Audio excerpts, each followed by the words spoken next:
আরে মহারাজ, আমাদের রাজ্যের সব থেকে খতরনাক চোর নিয়ে এসেছি। এই তিনজন চোর আপনার জন্য চোখ নিয়ে আসবে। আরে শোনো, তোমরা তিনজন চোর আমার জন্য। আরে মহারাজ, ওই চোর ওইখানে না, এইখানে।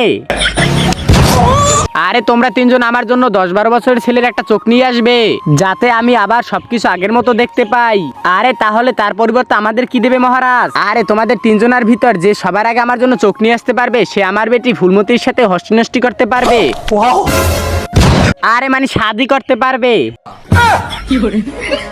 ঠিক আছে মহারাজ, সবার আগে তো চোখ আমি নিয়ে আসবো। এই নেন মহারাজ, সব থেকে ভালো আর ফ্রেশ চোখ। আরে দাও দাও, তুমি তো অনেক ভালো কাজ করেছো, সাবাস। আরে পিতাজি পিতাজি, আমি কিছু দেখতে পাচ্ছি না চোখে। আরে মহারাজ মহারাজ, এই চোর আপনার বেটার চোখ নিয়ে নিয়েছে। তার আগে তুমি যদি মহান আল্লাহ তাআলাকে ভালোবেসে থাকো, তাহলে ভিডিওতে একটি লাইক আর চ্যানেলটিকে সাবস্ক্রাইব করে দাও। আর তুমি যদি না করো, তাহলে বুঝো তুমি আল্লাহ তাআলাকে ভালোবাসো না আর ভিডিও থেকে দূরে থাকো।